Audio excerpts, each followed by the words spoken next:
দুইটা দুইটা ভয়ঙ্কর পাপের কথা বলে দেই। এই দুইটা পাপে যারা আসক্ত হয়ে আছে তারা তওবা করে ফিরে আসলে পরেও সারা জীবন তাদেরকে এটা সাফার করতে হবে। কথা বুঝতে পারছেন না? তওবা করে ফিরে এসেছেন মনে করে, তারপরেও আপনাকে সারা জীবন এই পাপের ফলটা ভোগ করতে হবে। এক, মাদক দ্রব্য দীর্ঘদিন সেবন করেছেন, তওবা করেছেন, ফিরে এসেছেন, আল্লাহ হয়তো মাফ করে দিয়েছেন, আল্লাহ পাক মাফ করে দিয়েছেন, বাট আপনি আপনার দেহের যে ক্ষতিটা করে ফেলেছেন এটা পোষাতে পারবেন না।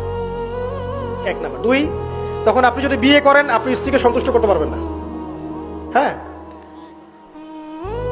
দুই নাম্বার হচ্ছে এই যে গোপনে যুবকরা যে পাপটা করে, মাস্টারবেশন, যেটাকে আমরা বলি হস্তমৈথুন, এই পাপ যেসব যুবকরা করছে বা করে, এবং অ্যাভেলেবেল এই পাপটা সবাই করে, কারণ এখন পর্নের যুগ, পর্ন দেখলে তো আর কোনো উপায় নাই, তখন তো এই পথেই যেতে হচ্ছে, নিজের উপরে নিজেকে জুলুম করতে হচ্ছে। যারা হস্তমৈথুন অভ্যস্ত হয়ে গেছে এরা যদি তওবা করে ফিরেও আসে, শরীরের যে ক্ষতিটা হয়েছে এটা পূরণ হবে না।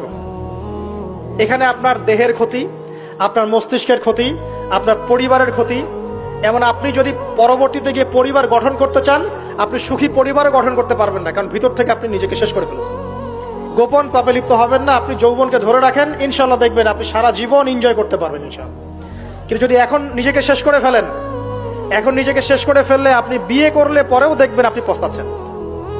ওই যে কলিকাতা হারবালে যেতে হবে, তখন মডার্ন হারবালে দৌড় দিতে হবে। আর সব হারবাল টারবাল খেয়ে লাভ হয় না। কারণ কি? কারণ আল্লাহ প্রদত্ত যে নেয়ামত সেটা আপনি নষ্ট করে ফেলেছেন, এখন এইটা আর আপনি ক্ষতিপূরণ দিতে পারবেন না। অতএব জীবনটাকে সিরিয়াসলি নেন।